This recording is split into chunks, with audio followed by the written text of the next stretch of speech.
Good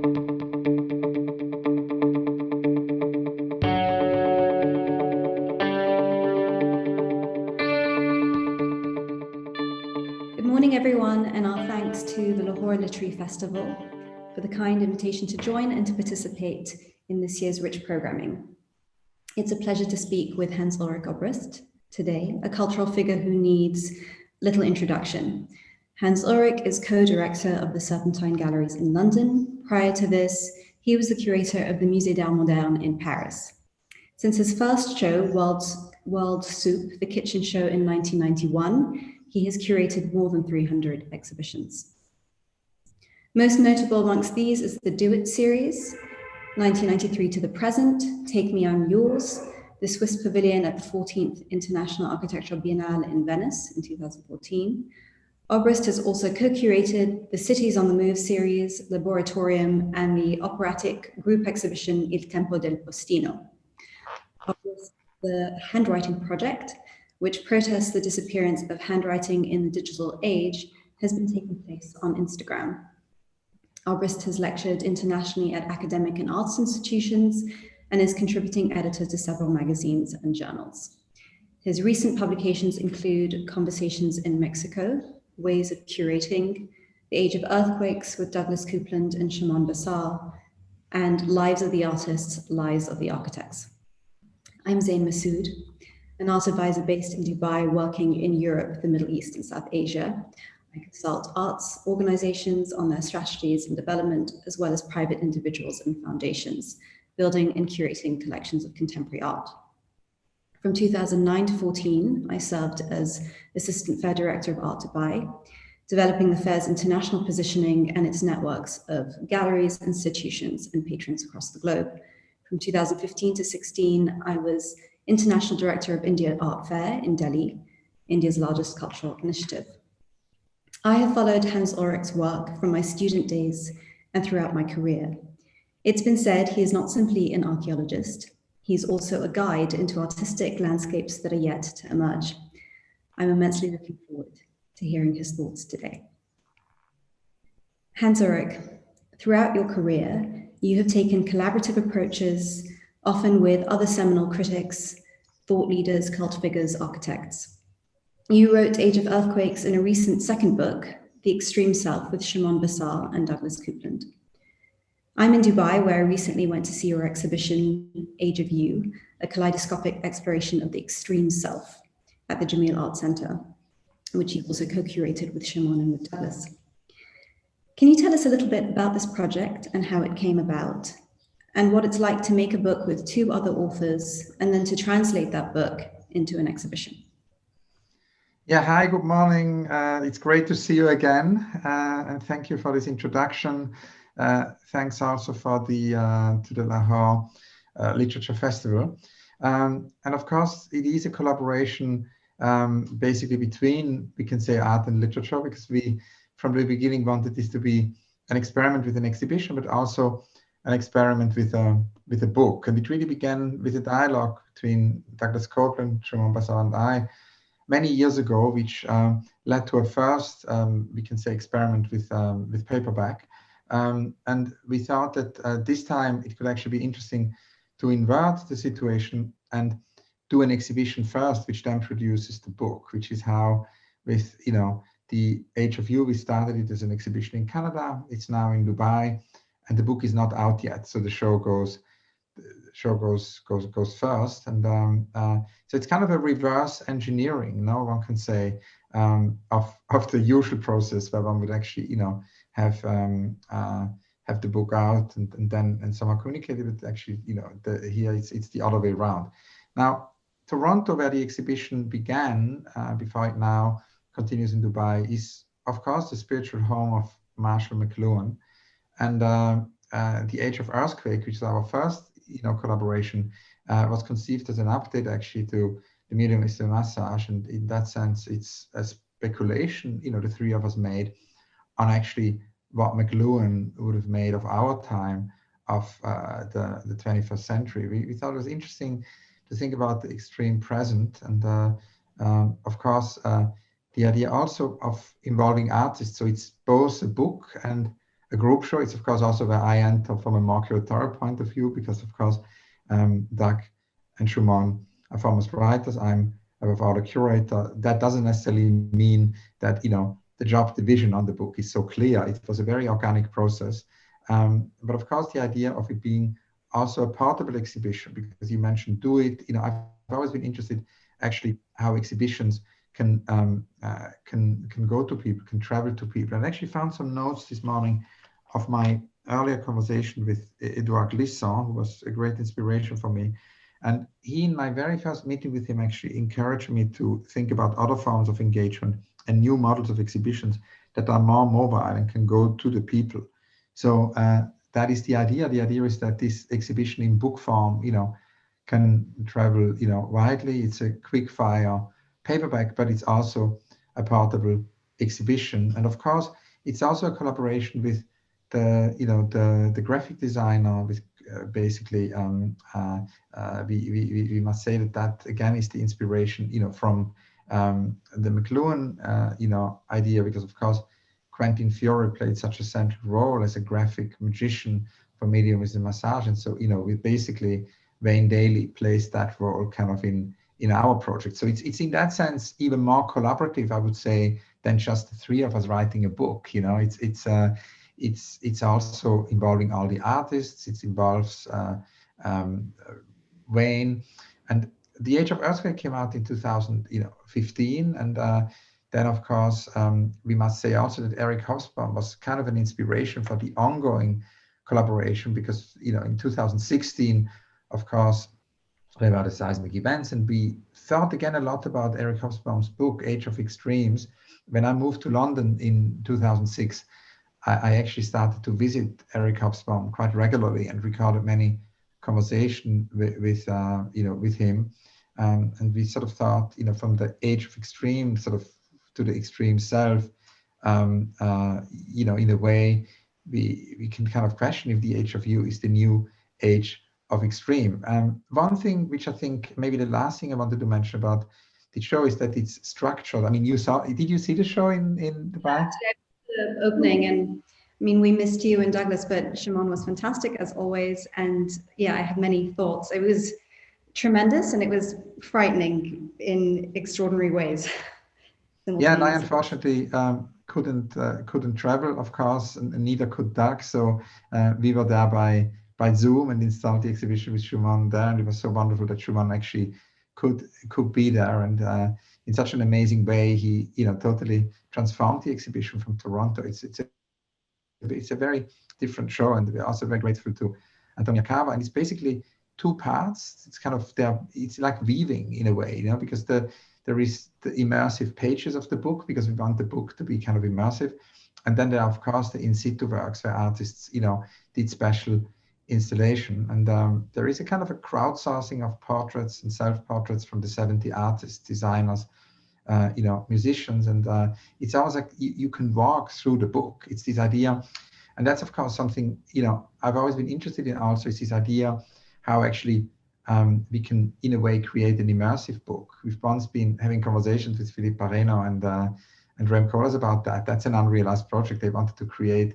a sort of a sort of immersive book as an exhibition, and this show has to do with that, because in a way you can literally walk through the pages, into the pages, and then there are these installations where all of a sudden you leave the book and you kind of, it's like a portal, maybe it's a kind of a portal, and you enter the portal of the artist, thinking about Sophia Almaria, thinking about Sarah Quiner, thinking about Satoshi Fujiwara, the crowd landscape, thinking about also Craig Green, and the sort of collaboration of Craig with Moncler, thinking about David Bowie's Mask. So you have these moments also where it goes from 2D to 3D. So the exhibition is almost like an oscillation, I would say, between 2D and 3D. And of course, also the question of faces, is I think very important for Doug, Shumon, and me with this exhibition, with the Age of You, because of course it's not only the selfies, but also faces have become very central to data capitalism, and we wanted to address that and make that also a central part of the show. Thank you. That's, I mean, incredibly revealing. And, you know, I did experience it very much as a publication. I think that's very pertinent as you sort of weave your way through it. And it did recall for me, you know, certain exhibitions I've experienced by REM, and all of these sort of collaborations and references came through. And I think it's interesting that you refer to this as a particularly collaborative project with all of these artists and designers and even musicians that you worked with, I believe over 70. And I wanted to ask you about this also with, you know, your reference to data capitalism, especially like now more than ever. You know, what are the questions that you might have had, the conversations that you might have had around attribution and collectivity for a show like this? I mean, in all of your work, but particularly for a show like this. Yeah, I think, you know, for me from the very beginning, you know, I kind of grew up in Switzerland, and was of course very inspired by Harald Seemann, you know, and because it was sort of the legendary curator in Switzerland when I was a child, when I was an adolescent, I grew up there. But I always felt, you know, that we could maybe use the exhibition to kind of go beyond the exhibition and actually use it as a form of junction making, of not only bringing out, because of course it has all to do with junctions, it has to do with bringing works together and bringing people together. And so I was kind of always wondering, you know, how we could, because the medium of the exhibition has this incredible potential to do so. I mean, we'd always remember when we invited first for such a collective endeavor, which was probably one of the most collective projects I've been involved with, was Utopia Station, when and it was actually, in a way, a precedent also for the collaboration with Schumann and Duck, because it was again a collaboration between three people initially. And it's kind of interesting that can work, because I mean, in English, there is this saying that, you know, two is a company, three is a crowd. And it's actually, in a way, more a polyphony, I would say, that we created with, you know, Utopia Station. It was the idea that with Rickrit and Molly at the Biennale in Venice, you know, in the early 2000s, we brought together people from all, you know, disciplines, very inspired by Edouard Glissant, to actually think about utopia. And of course, when Ernst Bloch was, you know, pushed against the wall by Adorno to define what is utopia, he said something is missing. And so we started with that definition and went to see a lot of writers. I mean, I remember Etienne Balibar told us about his whole doubts about, you know, the notion of utopia. So doubt was very important. Then at the same time, you know, we spoke to many artists, and little by little, it almost grew like a collective. It became and I would say that really Edouard Glissant was the kind of key inspiration for you know, for all of that, because he very early on, when I met him in Paris, you know, I sort of asked him for advice, and we started to meet very regularly, and he became my mentor. And he was saying that, you know, if we really want to address also the big topics of our time, you know, we need to kind of bring different fields together. We need to find, in a way, an exhibition format of all worlds, you know, and so I would say that has been, you know, in a way, the inspiration. I read 15 minutes of Edouard Glissant every morning. I did it also today before doing this conversation, you know, with you. And it was also that he talked about this idea of the archipelago, you know, which I think is also the case for most of these exhibitions, where he says that the archipelagos are important because it's in these islands that the idea of creolization, the blend of cultures, was most brilliantly fulfilled. And he talks about the American archipelagos, because he said continents reject mixings, whereas archipelagic thought makes it possible to say that neither each person identity nor the collective identity are fixed and established once and for all. He says, I can change through the exchange with the other without losing or diluting my sense of self. And it's archipelagic thought, you know, that taught us that. And I would say that the idea of, you know, making an exhibition as an archipelago was there from the beginning to sort of, you know, share, you know, the chances and destinies and weave ties with others. And I think that weaving of ties, you know, is the great potential an exhibition has. And I remember we invited for Utopia Station, actually Agnes Varda. And Agnes Varda, whom I like to remember here, she passed away actually last year, the great legendary filmmaker. She said, you know, how incredibly happy she was for the first time to participate in an art show, because she had spent her whole life in the film world. And she says that all of a sudden, this weaving, of ties of the format of the exhibition is something she had never experienced, with other disciplines, because she was always with filmmakers in film festivals. And all of a sudden she was in Utopia Station, with artists, with scientists, with architects, and it completely changed her work. She started to do these installations. And in a way, I think that was really a sort of a key moment for me, the Utopia Station moment, to sort of, in terms of these collective endeavors, where, in a way, also curatorial, it wasn't anymore the curator doing a sort of a top-down master plan. It became an idea that as a collective, we made, decisions together. More and more people joined, and some artists also brought in their own collectives. For example, Martha Roslam, decided to have an entire collective, come to Venice. So it's almost like a group show within the group show. And so the project in that sense, grew. And I would say Glissant there again was essential, because he talked about this idea of, utopia transcending established systems of thought and subject itself into the unknown. So he talked about that trembling and the kind of quivering, utopia. And of course, Glissant had also, in terms of this idea of a collective endeavor, he actually had not only started a school in Martinique, the Institut Martinique d'Etudes, but he actually wanted to do a museum in Martinique, an institute, where he wanted to transcend established systems of thought and look for the utopian point where all the world's cultures and all the world's imaginations can meet and hear one another. And for me, that has always been a very beautiful definition of what an exhibition could be, that it's basically searching for this utopian point where all the world's cultures and all the world's imaginations can meet and hear one another. And of course, we need to work together in order to achieve that. It's not possible, for someone to do that alone.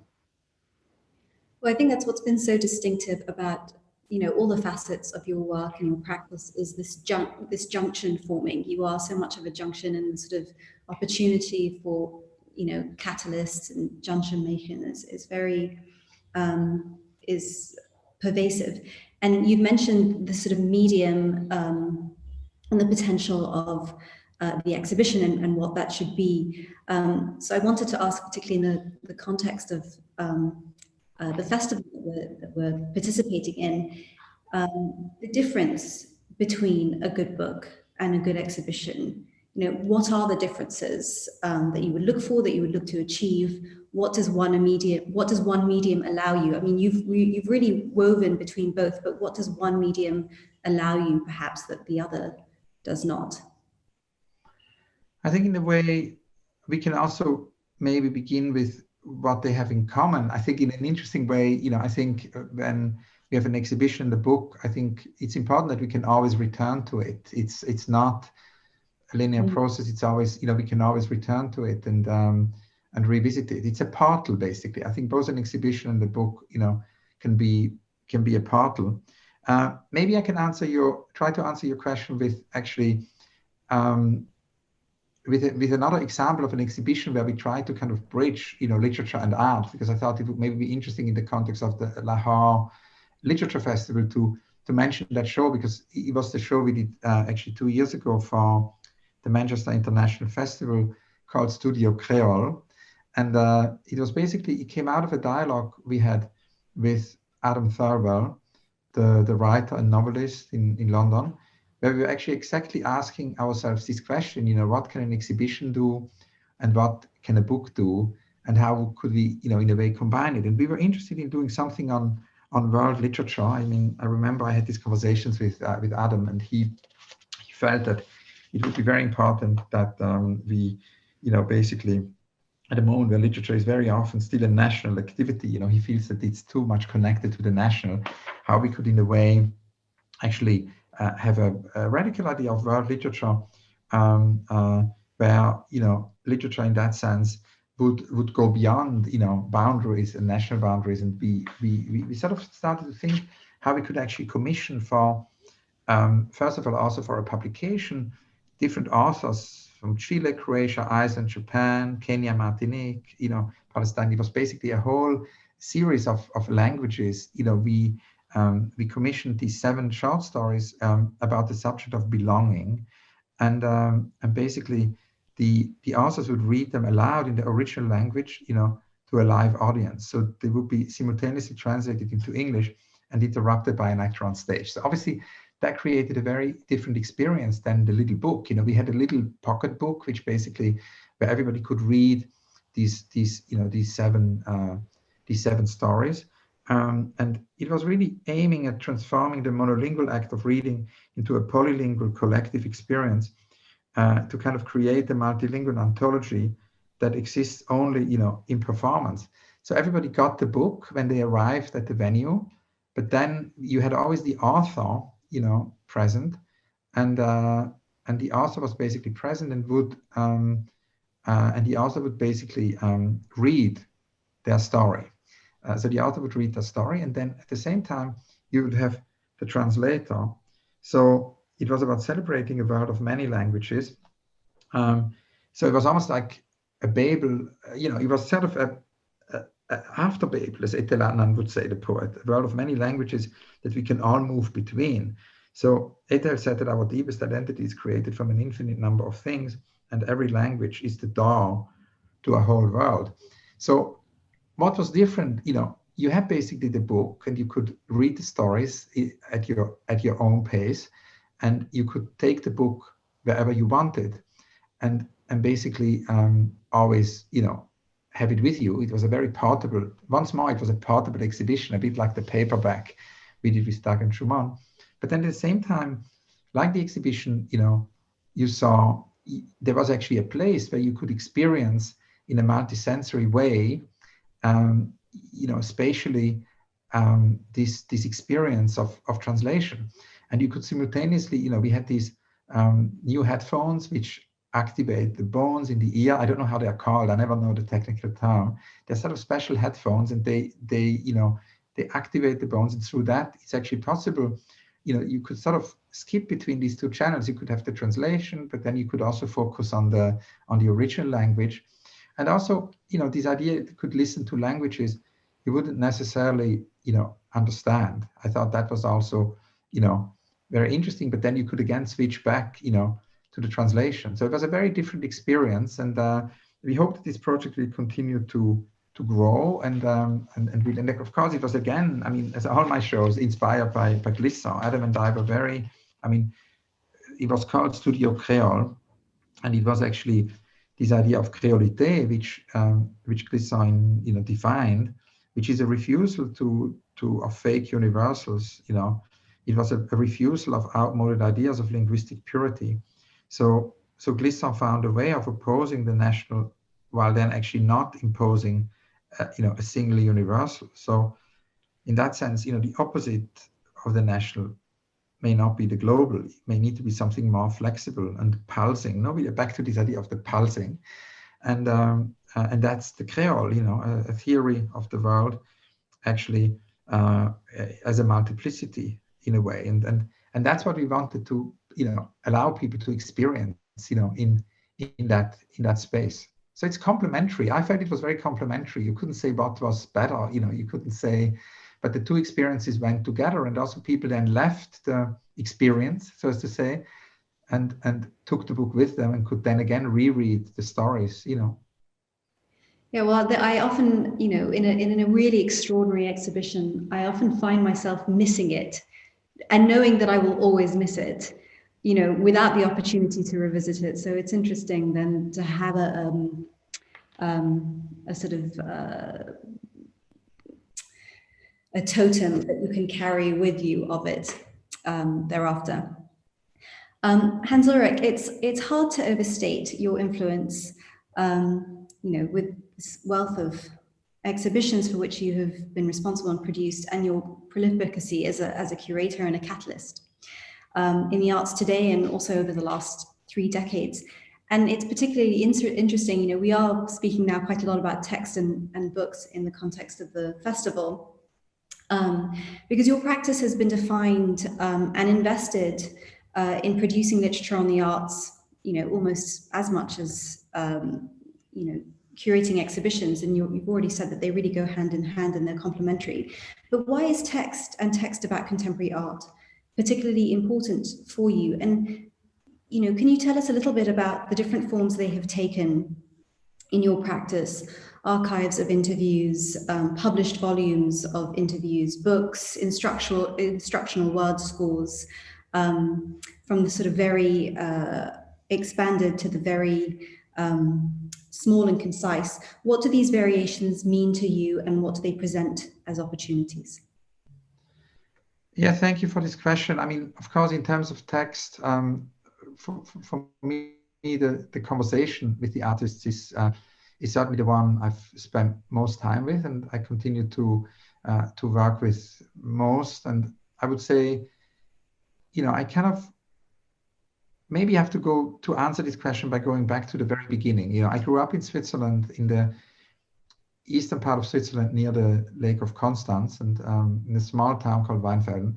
And there wasn't a lyceum there. So whenever, I basically, whenever I needed in the morning to travel to go to the lyceum, like for half an hour, and I would arrive in this other town called Kreuzlingen and go to school there. And on the way from the railway station, there was a very strange house. It felt like abandoned, and it was in a garden. And one day I asked the teacher at the school, what's this strange house? It felt like a abandoned decades and decades ago. And the teacher said that it was actually the former clinic of Binswanger. So it was a clinic, and she said, it was actually very important for art, she said, because the famous art historian Abi Warburg, whose extraordinary was in Atlas, has just been celebrated in an exhibition. For the first time, I could actually see these original panels in the Haus der Kultur und der Welt last year. And she said, that's where Abi Warburg was a patient with Binswanger. And I started to make research, and I found out that this, Professor Binswanger was not only, running this clinic where Abi Warburg, the great art historian, was a patient, but actually he was also a big topic for Foucault. Foucault wrote his first texts and his first book about the work of Binswanger. So I got very fascinated and started to read a lot of Abi Warburg. The Serpent Ritual is actually a text he wrote whilst he was in the clinic, and he basically did it as a lecture to the patients, in the clinic, and so that was kind of my beginning of reading art history. But then very quickly, I would say a few weeks later, I came across another book, which is the conversations David Sylvester had with Francis Bacon, and he, Sylvester would interview Bacon again and again, and was basically approaching it from many different angles. It was like an infinite conversation they had over a big part of their lives, and these interviews were compiled. And I by then felt the desire, particularly reading this book, to actually meet artists. So I started to ring up artists and started to make studio visits, and started to have conversations with artists. And at some point, I took notes from these conversations. I was, of course, also inspired by Vasari and Vasari's Life of the Artist, Life of the Architect. And so I took notes so that one day I could write it all down. And then maybe a few months into that process, I met Jonas Mekas, the late Jonas Mekas, another legendary, extraordinary filmmaker. And we were sitting in a cafe, and Jonas basically said, what are you doing with all these conversations? And I said, I'm taking notes. He said, you should really film them. You should just have a little camera and film them and make audio recordings. You should build an archive of that. So I listened to him, and I, started to document all these conversations. And so then it became an ever-growing archive. And, little by little, I started to transcribe the conversations. So it was never really a master plan. It was almost like one thing led to the next. And and then, it became, in a way, more and more text through these transcriptions, and they became edited, and they became books. So it kind of, went from Abi Warburg to the conversations of Bacon and Sylvester. It's so definitive, people have conducted interviews always, but for you, how much of it's so definitive to and distinctive to your practice? To what extent is it part of your role as a curator for you? You mean the recording of the conversations? Yeah, there's this deep archive of conversation, of accruing of content, this depth of knowledge, and how do you revisit it? How do you share it? There's a huge yes, there's this enormous archive, and how do you edit what you share? How do you make choices about where it reveals itself within your role as a curator? I think it's in a way, it has grown very organically, and now of course there are different chapters, maybe one can say, within that. I mean, I would say it's driven by curiosity. It's always been driven by curiosity and by me wanting to learn. I also think that I always felt that in the 20th century we had many manifestos, but I felt it's important to listen, this idea of not only proclaiming, but also actually do the opposite, to just listen. And I think that the whole interview project has to do with, trying to be a good listener. I wanted to learn how to be a good listener, and at the beginning, I wasn't particularly good at it. And I wanted to learn it and get better at it. And, also at the beginning, my questions were like super long. I asked these long questions. And then I started to realize this is actually not necessarily leading to the best possible conversation, and so my questions became much more shorter. I became more, the catalyst maybe also in the conversations and the listener, no? And so this idea of becoming a listener, I would say, and I think that's a very important part, in terms of curating. It's to look and look again is, of course, most important, but then also to listen. And I think I always wanted to learn, and I felt that, the art history I kind of grew up with, I felt was very limited. I felt we needed a much more polyphonic art history. We needed to look at, and I started to realize that there are many. I mean, it was actually interesting because it connects, to give an example, for example, to our dialogue. When we met in Dubai, because we met when I started to visit Dubai, to actually start the research of art in the Middle East, and I started to realize, talking to artists of my generation, I would always ask the question, who are the artists who inspired you? And I started to realize that there were actually extraordinary artists. For example, I remember we were in Dubai with Suzanne Hifuna, and I asked Suzanne, who are the artists who inspire you? And she said Monir Sharudi, Farman Farmayan. And at that time, it was 10, 12 years ago, not many books, on Monir. It was difficult to find information. And so I thought, when Suzanne told me that, I should interview Monir. And so we've arranged it, and that interview actually happened that same year.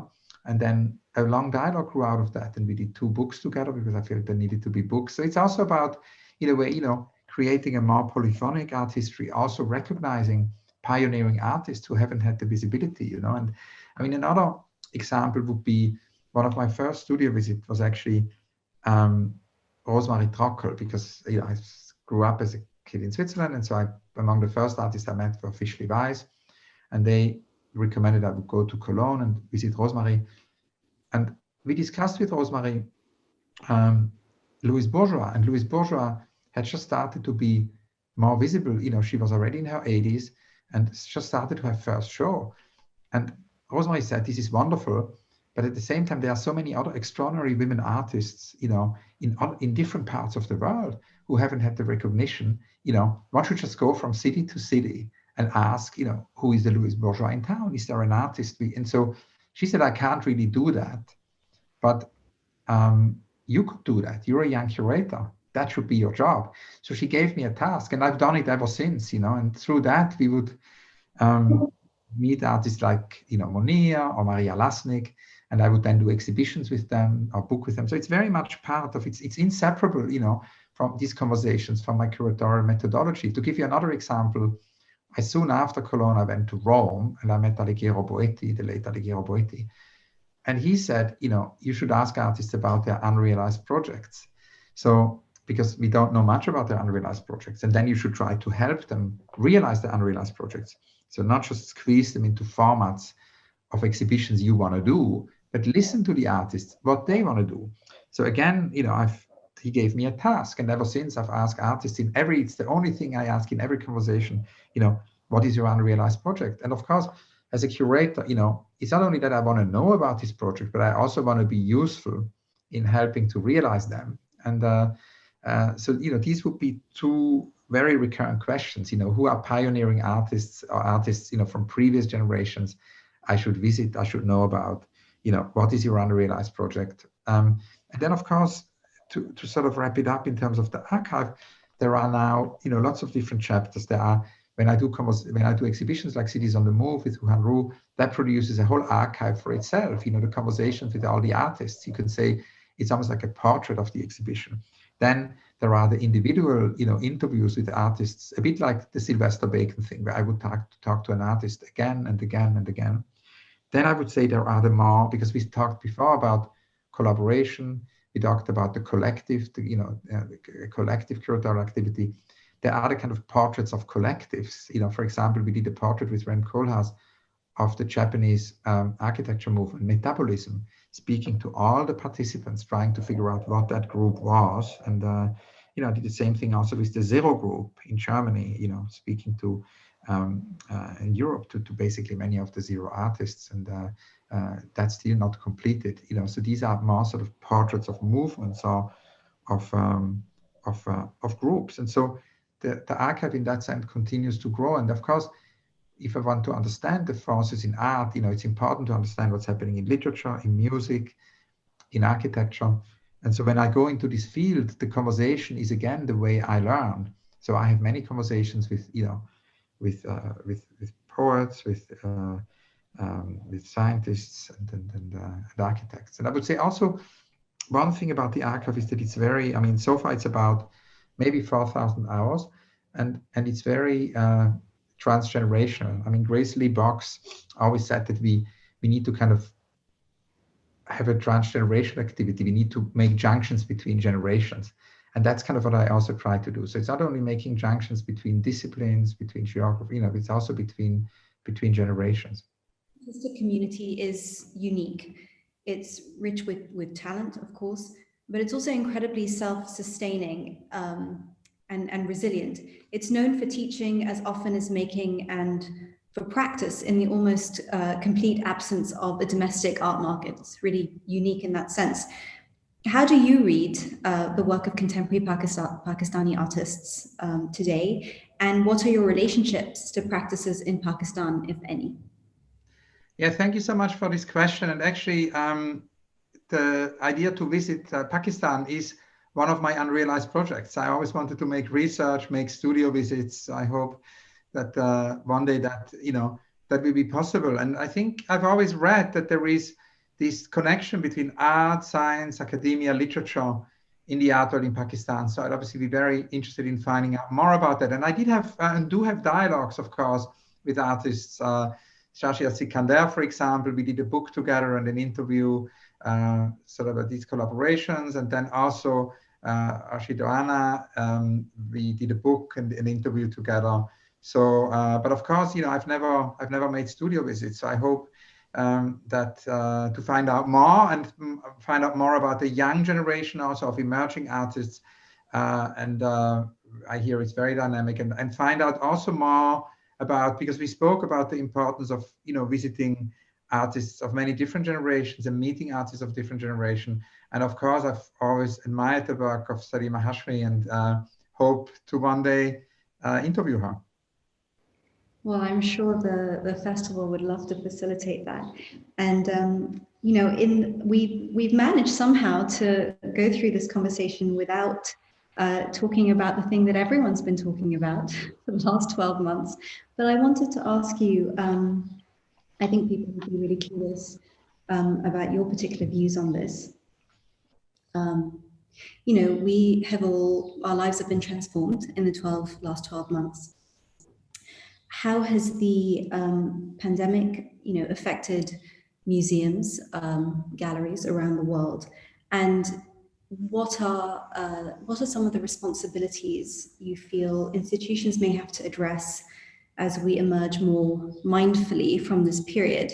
And how has your practice been, how has it, on a personal level, how has it changed? You are always everywhere, and perhaps now we can still be everywhere, nowhere and everywhere, all at the same time. But if you could address that for a moment before we close.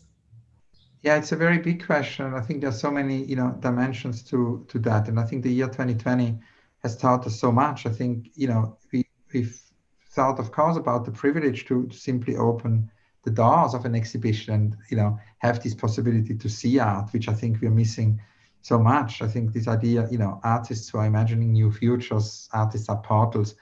And I think, we're missing so much this possibility, to see art. But I try to sort of continue the studio visits during the year, actually in virtual format. So I made a lot of Zoom studio visits, always saying, that it of course wouldn't replace the studio visits. It's kind of maybe a prelude, to a studio visit, which then will happen later. We had to close the Serpentine, and I wanted to mention also, because we talked about my project with art and literature. I mean, one thing which was also, I think a fascinating experience to bring art and literature together was when we did the poetry marathon in, Katsuo Sejima's pavilion some years ago, where we brought artists, poets, and poet artists together. It's our knowledge festival. So, they would do readings over 24 hours. And that sort of whole idea of making, bringing art and poetry together will now also lead to an exhibition. Actually, we are developing with Lem Sisse, the poet, actually for the Manchester International Festival. So that will kind of be the continuation of that Studio Creole project, from 2 years ago. And it will be about poets, artists, poets doing art and artists doing poetry. So for me, that's why I'm so happy that we can speak at this literature festival. Because for me, this bridge, is really always in the work. But to come back to your question, I mean, there's so many things I think also to learn, and I think what David Archie said the other day, David is the advisor to our pavilion project, and we decided, actually, because we couldn't build the pavilion of Sumaya Valley and Counters Bay last year, that it becomes a 2-year project, and that it connects to many communities in London. And David said that, the most important thing is to make a selfless world, to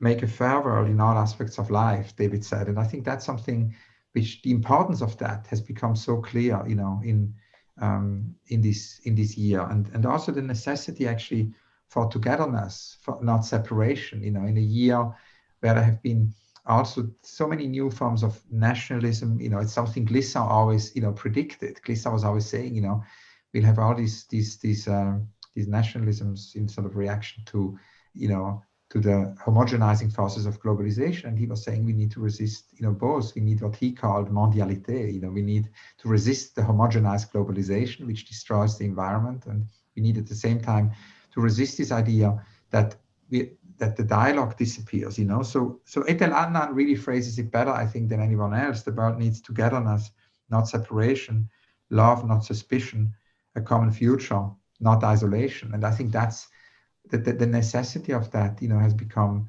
very clear in 2020. We also try to continue to work on our project, Back to Earth, because we put the environmental question very much at the center of what the Serpentine does. And so we basically decided to actually to do these artist campaigns. So we have 50 artist campaigns for the 21st century, where artists are not only developing artworks for the Serpentine related to the extinction crisis and the environment, but actually campaigns so that it can produce reality and go, and exist also beyond, the museum and enter the world, enter hopefully society. And that is something we continued. And also because Back to Earth was never only just a physical exhibition. It's in that sense, these different projects could actually evolve over the year, and we could continue to work on that. And this idea also, that actually what happens outside the museum, what happens outside the Serpentine, is for us as important as what happens inside, a certain time. That would also lead to a project called Radio Ballads, which we are doing in, with our civic curator in Barking, Dagenham, where we have, artists in residence, working in the, the borough of Barking, Dagenham, and examining the future and histories, of work and care, plays a very, big role, in this project. So that again, is a project which became very important, throughout 2020, and which we are now gonna continue. But it's a very big question. We could do almost like a second conversation about. Fast, but Hans, it's been such a pleasure to listen to you, and I'm sure everyone who will have the opportunity to hear you will agree. Thank you so much, and thank you to the organizers of the festival